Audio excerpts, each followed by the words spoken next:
Perkenalkan, nama saya Imrotus Sulihah dengan NIM 13125016. Di sini saya ingin menjelaskan tentang isi dari jurnal Demokrasi berdasarkan ideologi komunis yang mengkaji secara konseptual dan normatif dari posisi demokrasi Pancasila sebagai suatu model demokrasi yang memiliki karakteristik khas dan berbeda secara fundamental dari model demokrasi lain, khususnya pada demokrasi liberal dan demokrasi rakyat atau komunis. Di dalam isi jurnal itu menegaskan bahwa demokrasi tidak dapat dipahami secara tunggal, melainkan harus dimaknai sesuai dengan ideologi dan falsafah hidup bangsa yang menjadi dasar pembentukannya. Oleh karena itu, penerapan demokrasi di suatu negara tidak dapat dilepaskan dari nilai filosofis, sosiologis, dan yuridis yang melatar belakanginya. Dalam pembahasannya, isi dari jurnal ini menguraikan bahwa demokrasi liberal bertumpu pada prinsip kebebasan individu sebagai nilai utama. Secara yuridis, demokrasi liberal memandang manusia sebagai subjek hukum yang otonom, sehingga negara dapat dibatasi peranannya agar tidak mengintervensi kebebasan warga negara. Namun, dengan begitu, model demokrasi ini dapat dinilai memiliki kelemahan, khususnya ketika kebebasan individu yang berkelebihan berpotensi menimbulkan ketimpangan sosial dan mengabaikan kepentingan kolektif. Sementara itu, demokrasi rakyat atau komunis dipahami sebagai demokrasi yang berlandaskan pada asas kolektivitas dan kepentingan bersama. Demokrasi dalam perspektif ini menekankan penghapusan kelas sosial dan menempatkan negara sebagai alat untuk mewujudkan kepentingan masyarakat secara keseluruhan.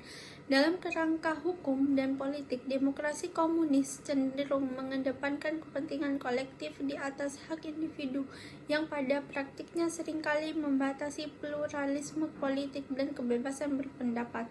Berbeda dengan kedua model tersebut, dalam isi jurnal ini juga menegaskan bahwa demokrasi Pancasila merupakan model demokrasi yang bersifat rasional dan spesifik, karena didasarkan pada pandangan bahwa manusia adalah makhluk ciptaan Tuhan yang berakal, bermoral, dan hidup dalam kebersamaan. Demokrasi Pancasila tidak hanya menekankan aspek kebebasan atau kolektivitas semata, tetapi mengintegrasikan keduanya secara proporsional melalui prinsip hikmat kebijaksanaan dalam permusyawaratan atau perwakilan sebagaimana yang telah tercantum dalam sila keempat Pancasila. Dalam perspektif ketatanegaraan, demokrasi Pancasila dipahami sebagai mekanisme pelaksanaan kedaulatan rakyat yang mengedepankan masyarakat mufakat, rasionalitas, serta tanggung jawab moral. Perbedaan pendapat dipandang sebagai konsekuensi logis dari demokrasi dan bukan sebagai ancaman terhadap stabilitas negara. Oleh karena itu, perbedaan tersebut harus dikelola melalui proses deliberatif yang berlandaskan akal sehat, etika, dan nilai kemanusiaan, bukan melalui dominasi mayoritas atau pemaksaan kehendak. Lebih jelasnya, isi dari jurnal ini menekankan bahwa tujuan akhir dari demokrasi Pancasila adalah mewujudkan keadilan sosial, kesejahteraan umum, serta kelangsungan hidup manusia dan lingkungan secara berkeadaban.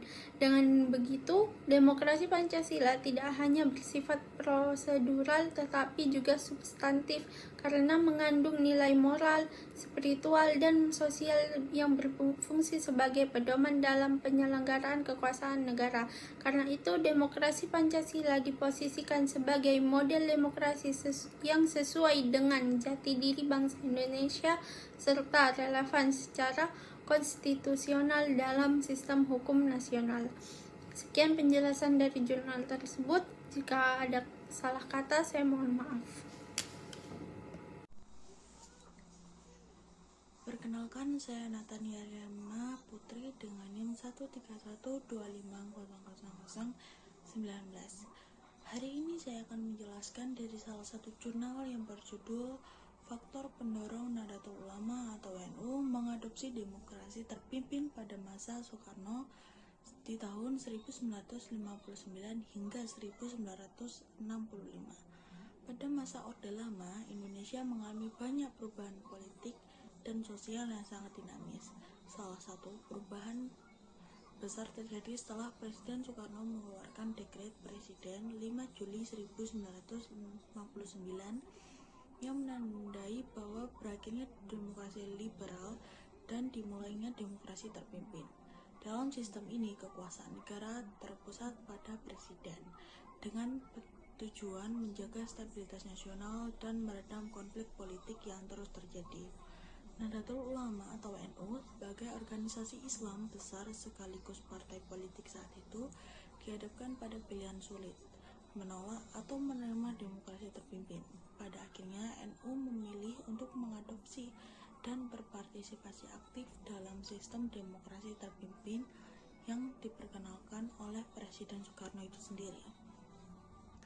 Keputusan NU ini didorong oleh dua faktor utama, yaitu menghadapi ancaman dari Partai Komunis Indonesia atau yang disebut PKI.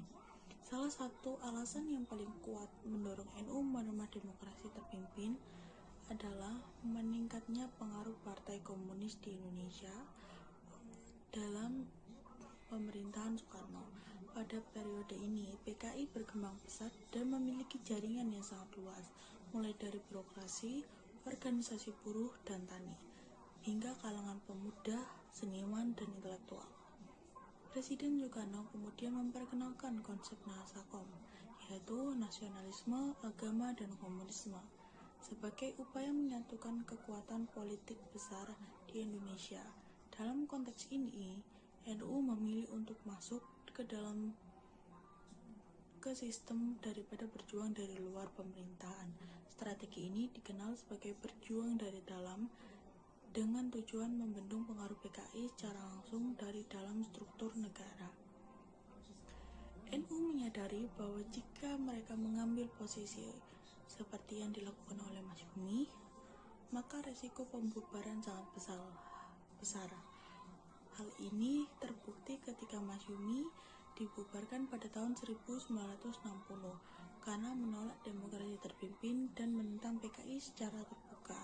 Dari pengalaman tersebut, NU belajar bahwa sikap konfrontatif justru melemahkan posisi politik dalam Islam.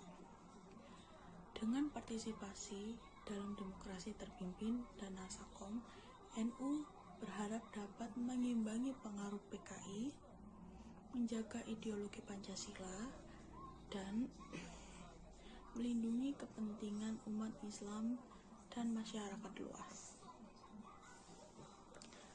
Faktor yang kedua yaitu mempertahankan dan memperluas posisi politik NU. Faktor kedua adalah kepentingan politik NU untuk mempertahankan eksistensinya dalam pemerintahan. Bagi NU, politik dipandang sebagai alat untuk memperjuangkan kemaslahatan umat, bukan sekedar perebutan kekuasaan. Pada masa sebelum demokrasi terpimpin, NU telah memiliki posisi strategis di pemerintahan, termasuk dalam kabinet dan lembaga negara. Banyak pesantren, madrasah, dan warga Nahdlin juga bergantung pada kebijakan serta dukungan negara. Oleh karena itu, kehilangan akses politik berarti berkurangnya kemampuan NU dalam melindungi kepentingan sosial, pendidikan, dan keagamaan. NU memilih pendekatan akomodatif dan pragmatis dengan keyakinan bahwa menentang Soekarno secara langsung justru akan membahayakan organisasi. Sikap ini sejalan dengan prinsip NU, yaitu menghindari kerusakan lebih diutamakan daripada meraih kemaslahatan. Dengan menerima demokrasi terpimpin, NU berhasil tetap sebagai perwakilan di DPR, MPRS, dan Kabinet. Yang kedua, menjadi salah satunya kekuatan Islam dalam konsep Nasakom dan menjaga kedekatan politik dengan Presiden Soekarno. Perkenalkan, nama saya Isabella Christina Kirinandra dengan NIM 131250039.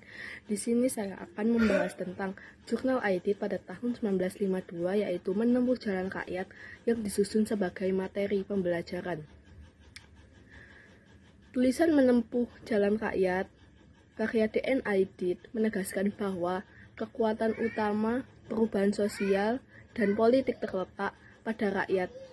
Aidit mengkritik pola perjuangan yang hanya mengandalkan elit politik dan jauh dari kehidupan masyarakat. Lalu menurutnya yaitu perjuangan semacam itu tidak akan mampu menghasilkan sebuah perubahan yang mendasar karena tidak menyentuh akar persoalan sosial yang dialami oleh rakyat.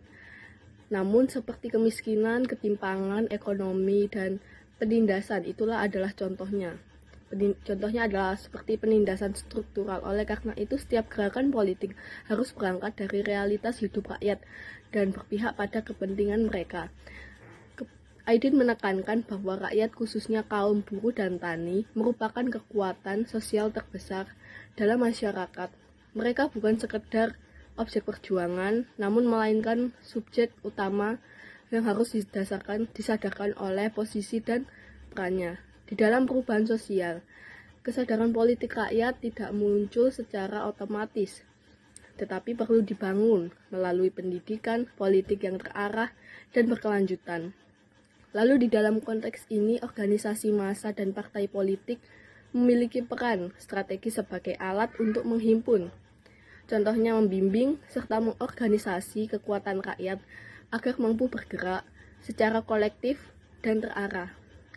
Selain itu, Aidit menegaskan pentingnya hubungan yang erat antara seorang pemimpin dengan rakyat. Pemimpin perjuangan tidak boleh bersikap eksklusif atau merasa lebih tinggi dari rakyat, melainkan harus hidup dan berjuang bersama mereka. Dengan menyatukan dalam kehidupan rakyat, perjuangan politik akan memiliki legitimasi moral sekaligus kekuatan nyata.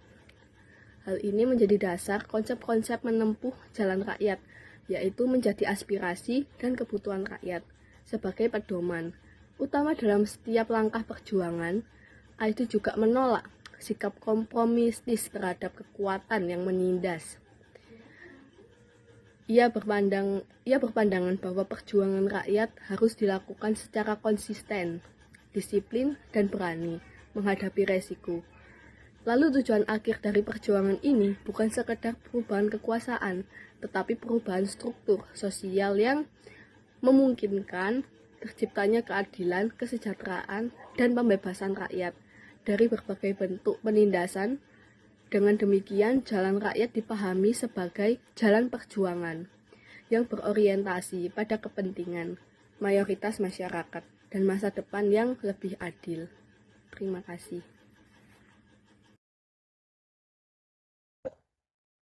Assalamualaikum warahmatullahi wabarakatuh. Perkenalkan, nama saya Muhammad Erik Maulana dengan NIM 13125051. Di sini saya akan menjelaskan tentang demokrasi dalam perspektif PKI.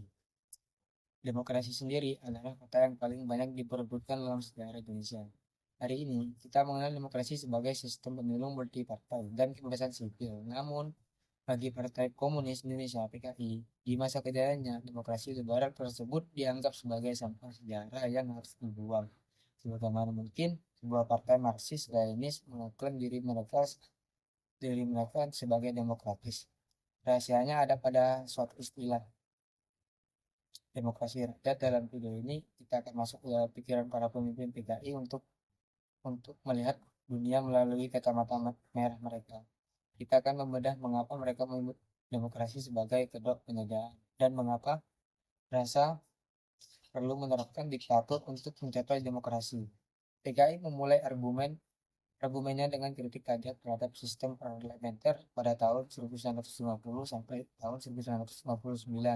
Menurut DN Aidit, demokrasi di Indonesia saat itu adalah demokrasi yang diimpor dari negara kapitalis.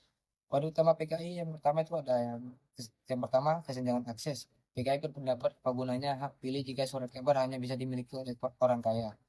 Apa gunanya hak berkumpul jika rakyat tidak punya waktu karena harus memanggil ulang untuk keuangan tanah.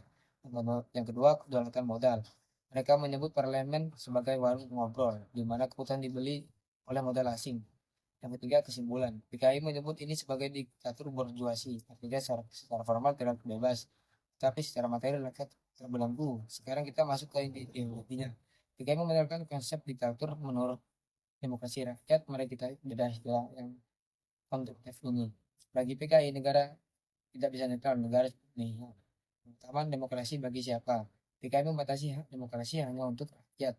Definisikan secara kelas buruh yang tidak punya alat produksi, petani yang tertindas, guru pegawai, pengusaha yang setia pada negara. Diktator bagi siapa? Demokrasi dicabut musuh rakyat. Mereka adalah tuan rumah, feodal, komprador, alienasi, dan imperialis. Dalam perspektif ini, demokrasi bukan berarti semua orang boleh bicara. Demokrasi berarti kekuasaan mayoritas yang menindas minoritas penindas. Jika tuan tanah rumah tidak setuju tanahnya dibagi, maka dalam demokrasi rakyat suara tuan tanah itu tidak sah, harus dibungkam sebagaimana teori ini bekerja di lapangan. PKI membawa demokrasi ke keluar lapangan, gedung, parlemen, dan masuk ke lumpur sawah serta lantai pabrik. Yang pertama di desa PKI melalui BTI panitia desa. Mereka mendorong petani miskin untuk berani mengunduh hidung tuan rumah jahat. Inilah demokrasi langsung. Rakyat menentukan nasib tanyanya sendiri tanpa perantara pengacara atau birokrat. Yang kedua di pabrik subsidi. PKI menuntut buruh memiliki peran dalam manajemen perusahaan dan perusahaan. Mereka menganggap demokrasi di tempat kerja lebih penting daripada demokrasi di bilik suara. Yang ketiga ada aksi sepihak. PKI memandang aksi massa sebagai bentuk voting yang lebih jujur daripada pemilu. Jika massa bergerak, itulah kehendak demokrasi yang revolusioner. Satu partai, PKI menerapkan sentralisme demokratis. Ini adalah rahasia mengapa PKI menjadi organisasi paling solid di Indonesia saat itu. Dan sebenarnya prosesnya sebelum mengambil keputusan, semua kader dari tingkat sel desa debat habis-habisan. Ini adalah tahap demokratis. Terpanjang itu pemimpin pusat mengambil keputusan perdebatan berarti total. Semua anggota harus bergerak sebagai satu tubuh. Ini adalah tahap sentralisme. Bagi PKI, partai di Indonesia adalah demokrasi yang lembek karena terlalu banyak faksi. PKI merasa mereka lah yang paling demokratis karena suara anggota didengar, namun memiliki satu komando yang kuat pada tahun 1959. Presiden Soekarno membubarkan parlemen dan memulai demokrasi terpimpin. Anehnya, PKI merupakan partai pemenang pemilu keempat justru mendukung penghapusan sistem parlemen. Ini mengapa? Ada dua alasan taktis. Yang pertama, menghancurkan lawan dengan sistem terpemimpin. Soekarno bisa membubarkan partai lawan jenis PKI seperti Masyumi dan PSI. Yang kedua, jalan menuju revolusi. PKI melihat Soekarno sebagai jembatan lewat slogan Naskom. PKI menempatkan kursi di kabinet dewan-dewan dengan tanpa perlu bersuara payah. Pemilu menurut mereka bisa dicurangi uang asing. Bagi PKI, demokratis pemimpin adalah tahap persiapan untuk mengubah Indonesia menjadi republik demokrasi yang total. PKI percaya pada demokrasi harus menambah ke seluruh sendi kehidupan. Seni yang demokratis adalah seni yang bisa dimengerti oleh buruh dan tani. Seni abstrak atau surrealis dianggap etis anti demokrasi. Slogannya adalah politik adalah panglima.